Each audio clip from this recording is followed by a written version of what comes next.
ஜெபிக்கலாம். பரலோகத்தில் வாசம் செய்யும் பரிசுத்த பிதாவே, உங்களுடைய வார்த்தையை சிலுவையிலே மொழிந்த உங்களுடைய வார்த்தையை தியானிக்க நாங்கள் வந்திருக்கிறோம். எங்களை ஆசீர்வதியும். தேவையான சத்தியத்தினாலே நாங்கள் எங்களை நிரப்பி நாங்கள் புரிந்து கொள்ளத்தக்கதாக உங்களுடைய வார்த்தையை எங்களுக்கு தந்துள்ளோம். பரிசுத்த ஆவியானவர் சகல பொறுப்பில் எடுத்துக்கொள்ள நாங்கள் ஜெபிக்கிறோம். இயேசு கிறிஸ்துவின் நாமத்தினால் பிதாவே, ஆமென். கர்த்தருக்குள் அன்பானவர்களே, இப்பொழுது மூன்றாவது வார்த்தையை குறித்து நாம்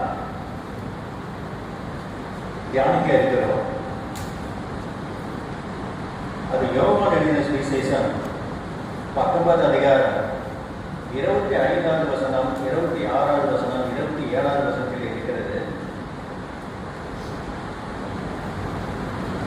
இயேசுவின் சிலுவை அருகே அவருடைய தாயும் சகோதரி கிளையப்பா மரியாளும் மகதான மரியாளும் நின்று கொண்டிருந்தார்கள்.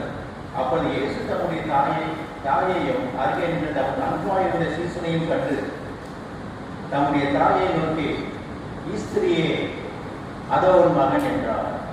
பின்பு அந்த சீசனை நோக்கி, அதோ உன் தாய் என்றார். அந்த நேரம் முதல் அந்த சீசன் அவளை தன்னிடமாக ஏற்றுக்கொண்டார். இது ஒரு விசேஷமான ஒரு வார்த்தை. சிலுவையிலே தேவன் கொடுத்த 7 வார்த்தையிலே இது ஒரு விசேஷமான வார்த்தை என்று நான் சொல்லுகிற ஒரு காரியம் என்னவென்றால், இது ஒரு நம்முடைய குடும்பத்தை குறித்தான ஒரு காரியமாக இருக்கிறது. இயேசு கிறிஸ்து சிலுவையிலே அவ்வளவு கஷ்டங்கள் பாடுகள் பட்டு தொங்கிக் கொண்டிருந்தாலும் கூட தனக்கு இருந்த அந்த குடும்ப பாசத்தை தேவன் வெளிப்படுத்துகிறார் என்று சொல்லுகிற ஒரு காரியம் உண்டு. அது ஒரு கோணம். ஆனால் இன்று அடுத்த ஒரு கோணத்திலே, அடுத்த ஒரு புள்ளியிலே இந்த வசனத்தை நாம் தியானிக்க இருக்கிறோம். இந்த மூன்றாவது வார்த்தை மிக விசேஷமான ஒரு வார்த்தை. அந்த 3 என்றாலே சிலுவை குறித்தான தியானங்களிலே மிகவும் முக்கியமான அர்த்தமுள்ள ஒரு காரியத்தை வெளிப்படுத்துகிற ஒரு காரியமாக இருக்கிறது. 3 சிலுவைகள் கல்வாரி மலையிலே, நடு சிலுவையிலே ரட்சகர், வலது சிலுவையிலே ரட்சிக்கப்படுகிற ரட்சிப்பை பெற்றுக்கொண்ட கல்லர், இடது சிலுவையிலே ரட்சிப்பை புறக்கணித்த ஒரு கல்லன். இயேசு கிறிஸ்துவை சிலுவிலே 3வது மணி நேரத்திலே அறைந்தார்கள் என்று வீட்டில் வாசிக்கிறோம். அப்படின்னா நம்ம டைமில் வந்து காலையில் 9 மணி, 3 மணி நேரம் அந்தகாரம் உண்டானது. 12 மணியிலிருந்து மாலை 3 வரை அந்தகாரம் உண்டானது அப்படின்ட்டு நம்ம நேரப்படி வேதத்தில் சொல்லப்பட்டிருக்கிற காரியம் 6ஆம் மணி நேரம் முதல் 9ஆம் மணி நேரம் வரைக்கும் ஒரு அந்தகாரம் உண்டானது. இந்த 3 மிக விசேஷமான ஒரு காரியங்களை சிலுவை போதிய சிலை நமக்கு சொல்கிறது. 3 மரியாதைகள் சிலுவை நன்றி. இயேசு கிறிஸ்து சிலுவையை கட்டிக் கொண்டு எருசலேமிலிருந்து அந்த கல்வாரி மலைக்கு செல்வது 3 மணிக்கு ஏறிவிட்டார் என்ற ஒரு சரித்திர குறிப்பு உண்டு. இன்னொரு மிக முக்கியமான காரியம், கொல்கத்தா மலையிலே, அது கபாலஸ்வரம் நினைக்கப்பட்ட அந்த கொல்கத்தா மலையிலே அது சுண்ணாம்பு கற்களிலான ஒரு சிறிய மலை. அதை பார்க்குறப்ப வந்து ஒரு மண்டை ஓடு மாதிரி காரியங்கள் இருக்கும். அது 3 விதமான ஃபீச்சர்ஸ் காரியங்கள் தென்படும். ரெண்டு கண்களும் ஒரு வாய் இருக்கிற மாதிரி அந்த மலை வந்து தென்படுகிறதுனாலே அதை கபாலஸ்வரம் என்று அழைத்தார்கள். இயேசு கிறிஸ்து எருசலேமுக்கு 3 முறை தன் பெற்றோருடன் சென்றார் என்று வீட்டிலே வாசிக்கிறோம். முதல் முறையாக அவருக்கு விருத்த சேதனம் பண்ணும் பொழுது 8வது நாளிலே, அவர் பிறந்து 8வது நாளிலே அவருடைய பெற்றோர்கள் அவரை கூட்டிக் கொண்டு எருசலேமுக்கு சென்றார்கள். 2வது முறையாக பெற்றோர்களுடன் இயேசு கிறிஸ்து எருசலேமுக்கு சென்றார் 12வது வயதிலே. அப்போது ஒரு காரியம் நடந்தது. இயேசு கிறிஸ்து தேவையில் தங்கிவிட்டார். மழை வந்து அவர் பெற்றோர் திரும்பி வந்து பார்க்கிறப்ப சொன்ன ஒரு காரியம், மரியாதை சொல்றாங்க, மகனே ஏன் எங்களுக்கு இப்படி செய்தார்? இதோ உன் தகப்பனும் நானும் விசாரணை தேடினமே. புத்தோட போயிட்டு இருக்க வராங்க. இயேசுக்கு முன்னாடி ஆண்டவர் வந்து லேசாமி வந்து கண்டுபிடிக்கிறார். அப்போ வந்து இயேசு கிறிஸ்து சொன்ன ஒரு காரியம் என்ன தெரியுதா? நீங்கள் என்ன ஏன் தேடினீர்கள்? என் பிதாவுக்கு அடுத்தவர்களில் நான் இருக்க வேண்டியது என்று அறியீர்களா?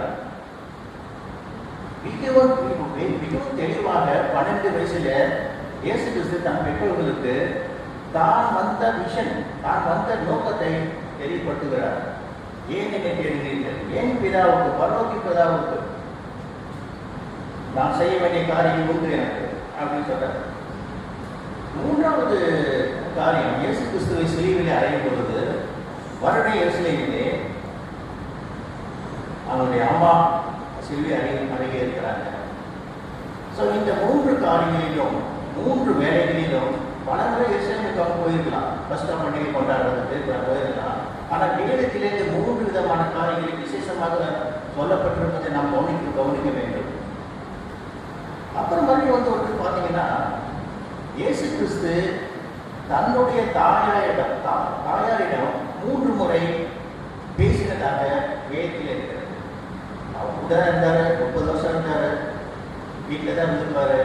ஆனால் வேதத்தில் குறிப்பிட்டுள்ள காரியங்கள் விசேஷத்தன்மை உள்ளதாக இருக்கிறது. முதல் முறையாக அவர் சொல்றாரு, அந்த 12 வயசுல அந்த தேவரத்திலே குறைந்து போனது அவங்க அம்மா அப்பா கேட்கிறப்ப சொல்றாரு, ஏன் என்னை தேடினீர்கள்? என் பிதா வெறும் கிளியரா, ரொம்ப கிளியரா வந்து ஆண்டவர் வந்து அவருக்கு அவங்க சொல்றாங்க, நான் உங்கள் பிள்ளையாக இருந்தாலும் தேவனுடைய காரியத்தை பிதாவின் காரியத்தை செய்வதற்காக நான் வந்தேன். 2வது சமயத்துல இந்த கானான் கல்யாணத்துல திராட்சரசம் வெளிப்பட்ட பொழுது மரியாள் இயேசுவிடத்தில் வந்து கேட்கிறாங்க, திராட்சரசம் கூட இல்லை, குறைந்து போனப்ப இல்லை அப்படின்னு சொன்னாங்க. அப்ப வந்து இயேசு கிறிஸ்து சொன்ன ஒரு காரியம், இந்த காரியம் பார்த்தீங்கன்னா இயேசு கிறிஸ்து தன்னுடைய ஊழியத்தை ஆரம்பித்த முதல்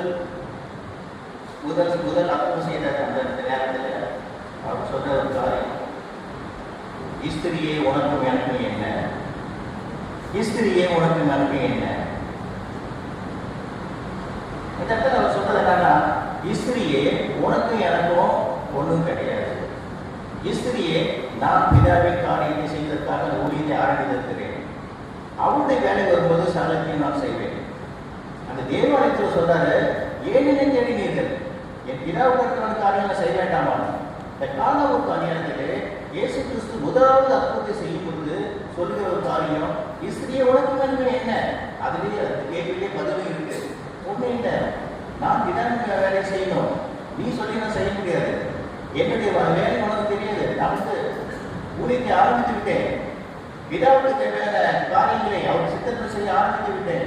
அவருடைய வேலை வரும்போது செய்வேன். இஸ்திரியை உனக்கு எனக்கு என்ன? 3வது டைம் அவங்க அம்மாட்ட பேசுறது எப்ப அப்படின்னா, சிலுவையிலே கீழே இருக்கும் பொழுது அவங்க அம்மா பார்த்து சொல்ற ஒரு காரியம், இஸ்திரியே அது ஒரு மகன். 3வது காரியம், 3வது வருஷத்தை நம்ம வந்து தியானிக்கும் பொழுது குடும்பமான ஒரு காரியம் என்று நமக்கு எல்லாருக்கும் தெரியும். ஆனால் நான் வந்து படிக்கிறப்ப எல்லாத்துக்குமே அந்த சின்ன நெருடல் இருக்கும். அவர் அம்மா கூப்பிட்டுருக்கலாமே, தாலியை கூப்பிட்டுருக்கலாமே அப்படின்னு ஒரு காரியம் இல்லை, அட்ரஸே பண்ணாமல் கொடுக்கலாமே அப்படின்னு ஒரு காரியம் வந்து நமக்கு எல்லாமே இருக்கும். ஆனால் அதுக்கு ஒரு பெரிய ஒரு ரகசியம் உண்டு. அவர் ஏன் இஸ்திரியை வந்து ஊழித்து ஆரம்பிச்ச பிறகு அந்த 2 இடத்துலையும் சொல்றாரு, இஸ்திரியை உனக்கு எனக்கு என்ன? இங்கே வந்து என்ன சொல்றாரு அப்படின்னா, சிலுவையிலிருந்து சொல்றாரு, இஸ்திரியை அதோ ஒரு மகன். அந்த கானான் கல்யாணத்திலே தன்னுடைய ஊழியத்தை ஆரம்பிக்கும் பொழுது இஸ்திரியை உனக்கு எனக்கு என்ன என்று சொல்லி ஒரு கேள்வியை கேட்டு சிலுவையிலே அதுக்கு பதில் சொல்கிறார், அதோ ஒரு மகன், நான் உன் மகன் கிடையாது. நீ ஒரு தெரிந்து கொள்ளப்பட்ட பாத்திரம், நான் வந்து மூலியமாக வந்திருக்கலாம். ஆனால் இனிமேல் யோவான் தான் வந்து என்னுடைய பாட்டை வந்து அவர் எடுத்துக்குவார். அது ஒரு மகன். சரி, இப்போ வந்து சுருக்கமாக ஒரு காரியத்தை நான் உங்களுக்கு சொல்ல ஆசைப்படுகிறேன்.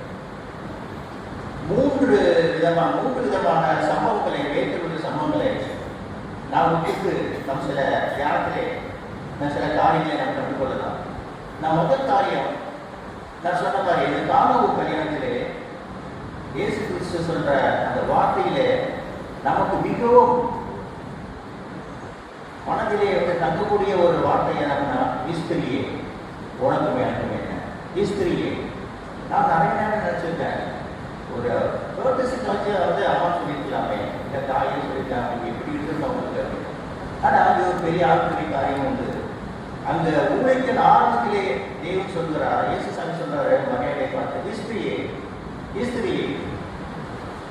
ரெண்டாவது காரியம் நம்ம பார்த்தோம், சிலுவை அருகில் அவர் சொல்றாரு, இஸ்திரியே அதோன் மகன், இஸ்திரியே அதோன் மகன். இந்த காலத்தை பார்க்கும் பொழுது இன்னொரு சம்பவத்தையும், வேதத்தில் இருக்கிற இன்னொரு சம்பவத்தையும் நாம் பார்க்க வேண்டியது இருக்கிறது. அந்த வசனம் எங்க இருக்குன்னா, ஆதியாகமம் 3ஆம் அதிகாரம் 14வது வசனத்திலே 15வது வசனத்திலே நம்ம வாசிக்கலாம். ஆதியாகமம் 3:14. அப்பொழுது தேவனாகிய கர்த்தர் சர்ப்பத்தை பார்த்து, நீ இதை செய்தபடியால் சகல காட்டு முடிவு சதிக்கப்பட்டிருக்கிறாய், நீ உன் வயிற்றினால் நகர்ந்து உயிரோடுக்கு நாளெல்லாம் பண்ணிருக்கிறார். 15வது வசனத்தை கவனிங்க. உனக்கும் இஸ்திரிக்கும் உன் வீட்டுக்கும் அவர் வீட்டுக்கும் பகை உண்டாக்குவேன். அவர் உன் தலையை நசுக்குவார், நீ அவர் புதிங்காலை நசுக்குவார். இங்கே அந்த ஒரு இஸ்திரின்னு ஒரு காரியம், ஒரு வார்த்தை இருக்கிற கவனிங்க. இது தேவனால் கொடுக்கப்பட்ட முதல் தீர்க்க தரிசனம், வாக்குத்தத்தமான தீர்க்க தரிசனம். இந்த இதுக்கு மிகவும் அழகான ஒரு விசேஷமான காரியம் உண்டு. இது வாக்குத்தத்தம், ஆனா இது ஒரு ஆசீர்வாதமான வாக்குத்தத்தம். இதுல முதல் தேவன் மனிதனுக்கு கொடுத்த ஒரு தீர்க்க தரிசனம் என்ன அப்படின்னா, உனக்கும் இஸ்திரிக்கும் உன் வீட்டுக்கும் அவர்களுக்கும் பகை உண்டாக்குவேன். அவர் இஸ்திரியின் வித்து, அவர் இயேசு கிறிஸ்து உன் தலையை நசுக்குவார், நீ அவர் புதிங்காலை நசுக்குவாய். இந்த இஸ்திரியே இஸ்திரியே இஸ்திரியே சொல்லிட்டு இந்த 3 காரியத்தை நம்ம ஒப்பிட்டு நீங்க பார்க்குறப்ப ஒரு அழகான ஒரு காரியம் வந்து, இஸ்திரியே உனக்கும் எனக்கு என்ன அப்படின்னு இயேசு கிறிஸ்து தன்னுடைய ஊழியத்தின் முதல் அற்புதம் செய்யும்போது சொல்லுகிறார். அதே இயேசு கிறிஸ்து சிலுவையிலே மரண கடைசி தருணத்திலே அதே சம்பந்தப்பட்ட ஒரு வார்த்தையை மரியாதை சொல்றார், இஸ்திரியே அதோன் மகன் அப்படின்னு. நீங்க அப்படியே நீங்க முதலாவது தீர்க்க தரிசனத்தை தேவன் மனித சமுதாயத்தை கொடுத்த முதலாவது தீர்க்க தரிசனம் நீங்க பார்த்தீங்க அப்படின்னா, இஸ்திரிக்கும் அவள் வித்துக்கும், இஸ்திரியை வித்து ஒரு கன்னிகை மூலமாக தேவன் பிறப்பார் என்று சொன்ன அந்த தீர்க்க தரிசனம் இயேசு கிறிஸ்து மூலமாக நிறைவேறுகிறது. மிக முக்கியமாக பார்க்கக்கூடிய காரியம், அவர் உன் தலையை நசுக்குவார். கொல்கத்தா அப்படின்னா என்னங்க? கொல்கத்தா என்ன? கபாலஸ்தலம், தலை, மண்டை ஓடு. இந்த வசனத்தை நீங்க பொருத்தி பாருங்க. இயேசு கிறிஸ்து ஏன் கொல்கத்தா மலையிலே சிலுவையில் அறையப்பட்டார்? ஏனென்றால் அந்த முதல் தீர்க்க தரிசனம் நிறைவேற வேண்டும். அந்த முதல் தீர்க்க தரிசனம் என்ன? அவர் உன் தலையை நசுக்குவார். யாரு? இயேசு கிறிஸ்து. யார் தலையை? சாத்தான் தலையை. ஏன்? முதல் இஸ்திரியை, ஏவாளை சாத்தான் வஞ்சித்து ஏமாற்றி பாவம் செய்ய வைத்தான். அப்ப சொல்லப்பட்டது, உன் தலை நசுக்கப்படும். இஸ்திரி வித்து அதை செய்யும். இஸ்திரியை ஏமாத்தின, இஸ்திரியை நீ வஞ்சித்து பாவம் பண்ண செய்து மனுஷக்குள்ள எல்லாமே பாவத்திலே வந்துட்டாங்க. தேவன் சொன்ன ஒரு காரியம், ஒரு ரட்சகர் எழுப்புவார், இஸ்திரியின் வித்து, இஸ்திரியிலிருந்து ஒரு வித்து, அவரும் தலையை நசுக்குவார். அதுக்கு ஓமானாதான் இந்த கொல்கத்தா மலையில மண்டையோடு என்று சொல்லப்பட்ட அந்த கொல்கத்தா மலையில இயேசு கிறிஸ்து சிலுவையிலே அறையப்பட்டார். இதுல ஒரு பெரிய ஒரு விசேஷமான ஒரு காரியம் என்ன தெரியல, இயேசு கிறிஸ்து சிலுவையில் அறையப்பட்டு ரத்தத்தை சிந்தி 6 மணி நேரம் சிலுவையிலே கஷ்டப்பட்டார் என்று பார்த்தோம். அதே சமயத்துல இன்னொரு காரியம் உண்டு. இங்கே முதல் தீர்க்க தரிசனம் அங்கு நிறைவேறுகிறது. முதல் தீர்க்க தரிசனம் என்ன? இயேசு கிறிஸ்து சிலுவையிலே கபாலஸ்தலம் எனப்பட்ட கொல்கத்தாவிலே இயேசு கிறிஸ்து பிசாசின் தலையை நசுக்கினார். அது மிகப்பெரிய ஒரு விசேஷமான ஒரு காரியம். நாம் ஒருவேளை நாம் சிந்திக்கலாம், ஆண்டவர் நமக்கு கஷ்டப்பட்டு சிலுவையிலே, ஆமா அவர் சிலுவையிலே 6 மணி நேரத்துக்கு கஷ்டப்பட்டு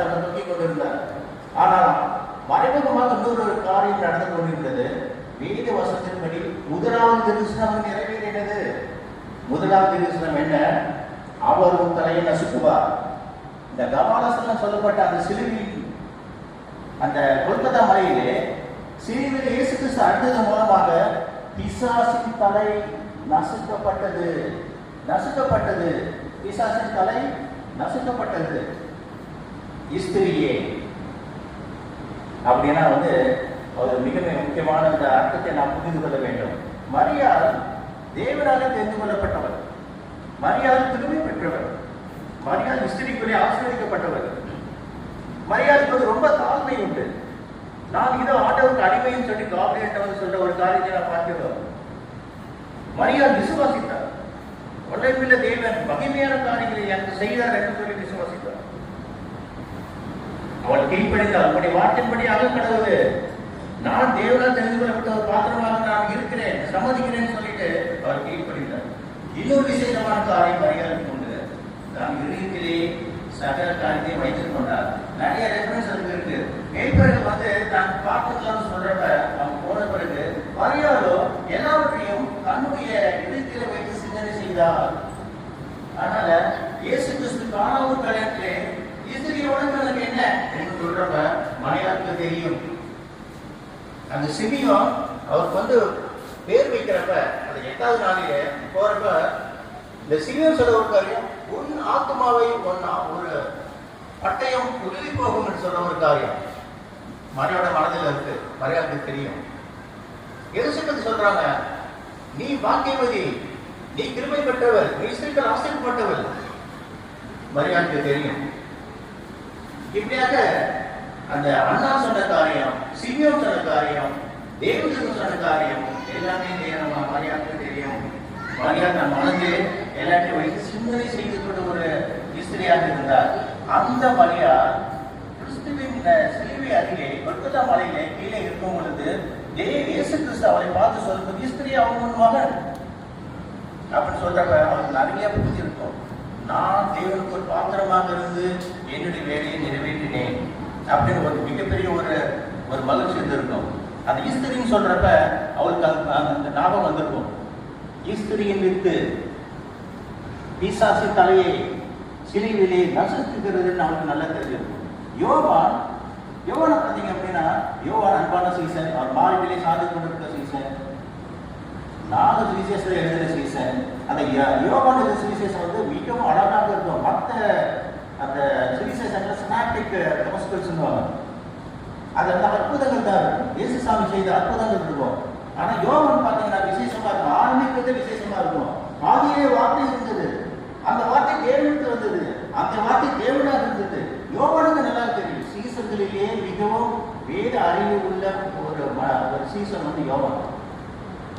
வேத அறிவு அதிகமா இருக்கிறவங்க தேவனுக்கு ரொம்ப அன்பா இருக்காரு. அதான் ஒரு மிக முக்கியமான ஒரு காரியம்.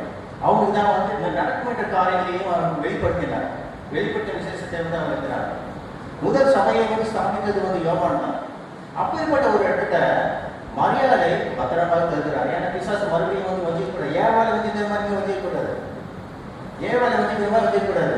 நீ இயேசு சாமியோட அம்மா அதுக்கு மேல அப்படியெல்லாம் ஏவாளை வஞ்சிக்கக்கூடாதுன்னு சொல்லிட்டு அதற்கு சப்போர்ட்டாக யோவானை தன் மகனாக அவருக்கு மகனாக தருகிறார். அது மிகப்பெரிய ஒரு ரகசியம். முதலாவது காரியம் நாம் தெரிந்து கொள்ள வேண்டியது, முதல் தீர்க்க தரிசனம் சிலுவையிலே நிறைவேறினது. அது எப்படின்னா ஈஸ்திரியின் வித்து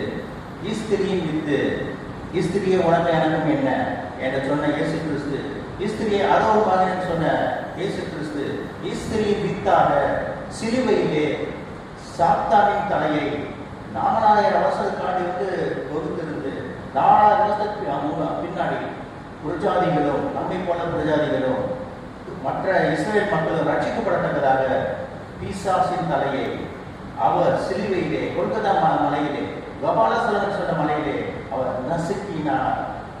எவ்வளவு அழகான ஒரு வார்த்தை சொன்னீங்கன்னா, இந்த 3வது வார்த்தை மிக விசேஷமான ஒரு வார்த்தை, மிக ஒரு விசேஷமான வார்த்தை. அந்த காரியத்தை பிசாசின் தலையை நசுக்கப்படுகிறதை மரியாதைக்கு தேவன் சொல்லித் தருகிறார். யோவானுக்கு நிறைய அவருக்கு நிறைய காரியங்கள் வேதத்தை குறித்த நிறைய காரியங்கள் தெரிந்தபடியினாலே இதை இதெல்லாம் அவங்க அண்டர்ஸ்டாண்ட் பண்ணியிருப்பாங்க. அதனால அந்த வசனம் சொல்றது, அந்த சீசன் மரியாதை அந்நேரம் முதல் அந்த சீசன் அவளை தன்னிடமாக ஏற்றுக்கொண்டான். அது வந்து நோ ரிக்ரெட்ஸ். வந்து எதுக்காக ஆண்டுக்கு சொன்னார் தெரியும், யோவானுக்கு தெரியும், மரியாதைக்கு தெரியும். இவ்விதமான ஒரு மிகப்பெரிய ஒரு ரகசியம் அதில் இருந்தது. ஸோ முதல் திருத்தம் நிறைவேறின ஒரு வசனத்தை குறிக்கிறதாக இருக்கிறது. அதான் வந்து ஆவிக்குரிய அர்த்தத்தை நாம் புரிந்து கொள்ள வேண்டும். சாத்தானின் தலை நசுக்கப்படுகிற ஒரு காரியம், பாவங்கள். இந்த மரத்தின் கனியை அதே வார்த்தையால் செய்த சிலுவையிலே இயேசு கிறிஸ்து இந்த பாவத்தை மன்னிக்கிறார். மரணம், இந்த கனியை நீ சாப்பிடும்போது நீ சாகவே சாவாய் சொன்ன ஒரு காரியம், அந்த மரணம் சிலுவையிலே முறியடிக்கப்படுகிறது. மரணமே கூடங்கே, வாதாளமே முச்ச எண்ணிக்கை என்று சொல்லி தேவன் சிலுவையின் காட்சி முடிக்கிறார். ஆனால் அந்த 3வது வசனம் மிகவும் விசேஷமான ஒரு வசனம். கொலைசியர் 2:14 நமக்கு எதிரடியாகவும் மற்றவர்களால் நமக்கு விரோதமாக இருந்த கையெழுத்தை குலைத்து அதை நடுவுகிறார் எடுத்து சிலுவையில் அனுமதித்து துறைத்தனங்களையும் அதிகாரங்களையும் முடிந்து கொண்டு வெளியரங்கமாக கோலமாகி அவர்கள் மேல் சிலுவையிலே இயேசு கிறிஸ்து வெற்றி சிறந்தார். எபேசியர் 2:14 பகையை சிலுவையினால் கொண்டு அதனாலே திருத்தத்தை ஒன்றாய் ஒரே சரீரமாக தேவனாக ஒப்புக்கொள்கிறார். ஆனால் இந்த 3வது வார்த்தையில மிக விசேஷமான ஒரு காரியத்தை நம்ம அறிந்து கொள்ளப்பட்டோம். 1வது தீர்க்கதரிசனம் இஸ்திரியை விட்டு பிசாசி தலையை நசுக்கிற ஒரு காரியத்தை நாம் பார்க்கிறோம். கர்த்தர் ஆசீர்வதிப்பாராக. நாம் தலைகளை தாழ்த்தி நாம் ஒரு நிமிஷம் தெரிவிக்கலாம்.